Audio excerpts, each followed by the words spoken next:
What are these?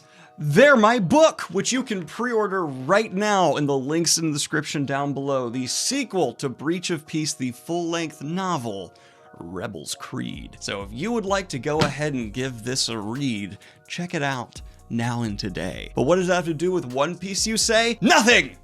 And we instead are going to dive right into the second arc after the time skip, Fishman Island, a place I have been dying to get to in terms of world building because I have been expecting the culture, the race of fish people to become a major player in the wider stakes of the world of what's happening. And this arc definitely did push in that direction. I also really like that we had a deep exploration of the divisions that happen when an oppressed people are trying to do their best to survive in a world that is basically built against them. And there's so many elements of the culture and world building here that really propelled me through this entire arc. The problem is though, that's pretty much all that this was not the worst One Piece arc of all time, but it has problems. And I'll get into pretty much everything I liked and didn't like, but let's go ahead and stick with the positives first. I loved that we got to see our crew reunited and having the chemistry we know and love. It really just felt like they all fell right back into place with some substantial developments and changes to their overall chemistry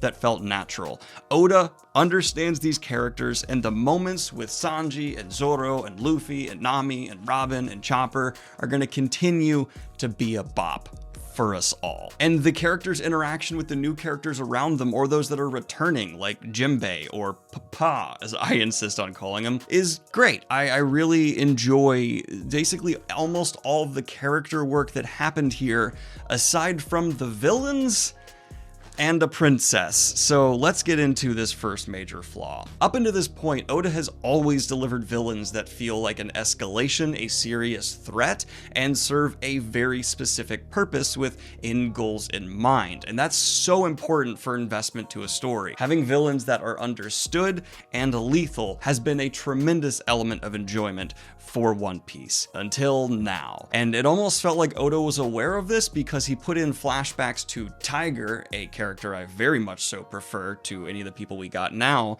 and kind of just like put a level of work and effort in with this, not villain, but catalyst for a lot of the conflicts we're seeing now. And in direct comparison, Hody and Deccan, nothing burgers. They're just bland zealot figure. If you're going to do zealot characters, you need to make them very deadly, treat them seriously in my opinion, and spend a lot of time justifying what they're doing. Really what we just get is them tied into the more interesting character of Tiger and his death and the rejection of a blood transfusion from a human that could save him because his hatred of humans is just so great after everything they've been through, and that was so great. But Hody and Decker weren't, and their whole crew was just kind of, They are just kind of back burner elements used here to move the narrative when it needs to, but the narrative itself isn't that fascinating. It's a rather surface level, not super nuanced, deep exploration of racism amongst fish people. And I did like the exploration of, hey, when you have a repressed group, some of them are going to preach peace and like, you know, we need to find a way to overcome our hatred, while others are going to lean into it. That was nice enough, but it didn't do really anything super nuanced beyond that just establishment of sides. And I want to give some more credit after reading some other reviews after recording my video online that yeah, there was definitely some interesting stuff in terms of how echo chambers make people worse when looking at Hody. His name is close to Holden, a character in my book, and that's throwing me off endlessly, but there's a lot of neat stuff there, but it wasn't as effectively tied into the narrative as I really wanted to see from Oda, and the end result was Fishman Island kind of feeling like a bunch of really well thought through puzzle pieces that at the end of the day just didn't fit together thematically as well as I'm used to seeing from Oda. And that's where the real Achilles heel of this antagonist comes from. And if you kind of don't have an effective antagonist and a slower paced One Piece arc, The end result's gonna be something that I think some fans are really gonna share my opinions on. I actually know they do because I just looked at other reviews for the first time, and apparently a lot of my opinions here are rather popular. Sorry for just delivering popular opinions. I didn't mean to do that. I avoid reviews until I record. Back to the review. Bye. I'm about to spend a good amount of time criticizing this arc and pointing out areas that did not work and how it didn't mush together very well for me, but I'd like to take the time in a special segment I call Things That Definitely Still Deserve to Be Praised. And well, starting this off, I did not love the character of the princess. I actually enjoyed the arc with her and Luffy's so much. Having her basically be constrained in this room and Luffy say, hey, I'll be your bodyguard, let's go, was just fantastic. And how he kind of integrated himself into her cause just felt so naturally good for what Luffy is as an idea, because yes, he's the guy who with his crew will essentially rob not really rob, but basically rob him, and then turn around and just do this completely selfless act, because pirate morals are awesome. Every one of the elements that was a kind of a pillar within the narrative was such a neat idea, from Neptune to these giant sea kings and the world building here. Really, if I was going to theorize, I would say Oda had a lot of things he needed to build for future arcs to work, and he was just using this narrative to try and cram as much of them as possible into one. And well, yeah, the end result's going to have that mushy thing I'm talking about. There is just still badassery here that makes me really excited for the future. And hell, if there's one thing I'm going to praise Fishman Island for, it's, well, it's not super effectively making me excited in the moment, it's definitely building up these factions for this wider conflict in a way where I'm going, yep, I want to know where this all goes, because hot damn. Also, Frankie's a transformer now, and that's awesome. Now, getting back into the world building though, I was captivated by the landscape while all of the narrative gears were moving. And because I was so invested in the story of the fish people as a whole, I ended up definitely taking note and caring on a very shallow level about how the society got to where it is. But once the actual narrative got into its deepest parts and the plot kind of unveiled itself and became pretty predictable here, I was just purely paying attention to, oh, the fish god things are pretty cool. I like those. That's neat. Okay, this Poseidon weapon that the princess is turning out is definitely going to be important. Too bad I hate her character. That's the frustrating part of Fishman Island. There's really great moments that highlight elements that we know are so monumental to the grander narrative of One Piece. It's just while we're here, I'm not digging it first time through. I also just want to say low-key, I love that Robin continues to be one of the smartest characters of all of One Piece, and her whole back burner just slowly getting things to move throughout this entire arc was very enjoyable. She's top 3 crew members always. I'm gonna call like on rereads after I totally get the importance of everything that's being shown to me here. Fishman Island could be a lot more interesting. There just wasn't too many that are interesting here and now. And then there was the humor, which was a mixed bag, right? Like, One Piece is absurdist and funny, and especially some of the humor from the Zoidberg evil crew member, like, you can't change, but that's Zoidberg. It's gothic Zoidberg. Like, even his person, it's Zoidberg. Oda's a Futurama fan. He worked. Then we have like Sanji, who Oda's trying to use his humor of nosebleeds, which have never been funny and are not here, to reincorporate eventually the blood transfusion thing and put it in your head again, which I get. But that then kind of undercut for me this ending where Jinbei is like, no, I'm going to do a blood transfusion with Luffy and save his life. I just was thinking the whole time, really? That this is the threat to Luffy's after he's all upgraded? This is hurt? Really? Are these people as big a threat as Pacifiste?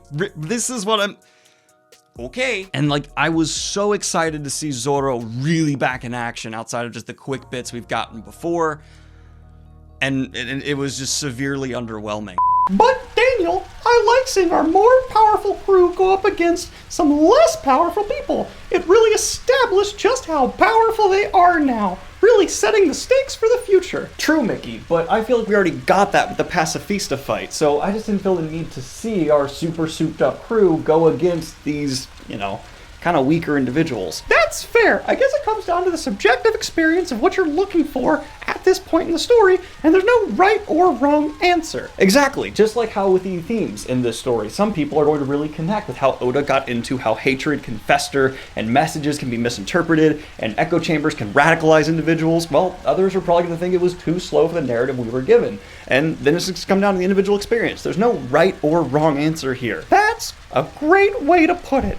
Anyway, I'm sure your comment section will reflect this absolutely, and you will not have anyone mad at you for your own subjective experience. Absolutely. By the way, Mickey, have you started paying your author?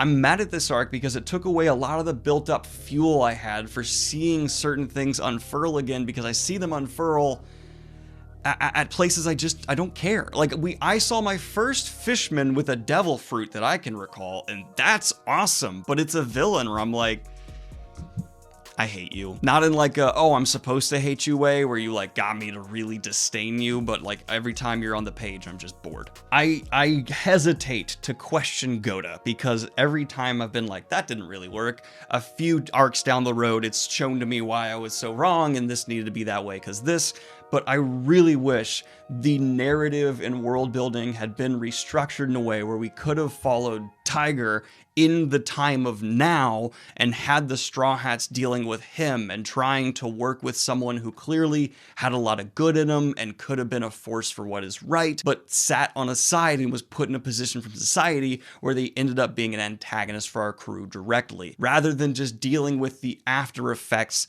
of his quite impactful death. Okay, I'm punishing myself a little bit for saying that, because I do like the themes of legacy and how someone who is so important, so many can inadvertently cause a lot of the problems we're seeing in this arc.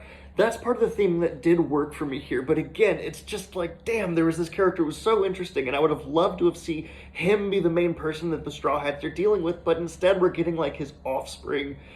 I like certain elements, but the end mix, man, it's that end mix. I will say there was one very successful moment with Robin's powers for me. Our crew is flexing when they need to. It just, it was too long, but it wasn't bad. Like, I wasn't reading this and going, ugh, at any point, but it was just so much averaging out. Like, okay, I'm sitting in Homer's donut chair, follow me, and he's being fed donuts, and he's like, I'm great, these are good donuts, I'm happy to do that. Why didn't the devil feed him? You're trying to torture Homer. Don't give him something besides don't. Anyway, so I'm being fed, let's just say, steaks, but they're not particularly great steaks. So after like 30 chapters, I was like, let's stop. But there was 20 more to go, and it would have not had that pacing issue if I actually cared about the antagonists, because I was so ready to be extremely forgiving for so many other elements, just excited to see the crew off on an adventure, united. It just didn't earn it. And there was the really strange thing where Jinbei's offered a spot in the crew, and it's been spoiled to me that yes, he's going to join. I didn't know the exact circumstances, but I'm kind of confused because Luffy's like, hey, come on in. And Jinbei's like, later. I will say though, my favorite moment of this entire arc that totally did work and really redeemed the ending, let's say quite a few things that really made the ending work stronger here, but the best moment is when Luffy's on the phone with an Emperor of the Sea and ends up like declaring Fishman Island his, which was like, oh shit, and proclamating war against this person. That finally felt like, yeah, this is the level Luffy's and the Straw Hat crew are at now. This is what I want to see him doing, not dealing with. So yeah, there are definitely moments like the mermaid protecting the noble from the surface that work.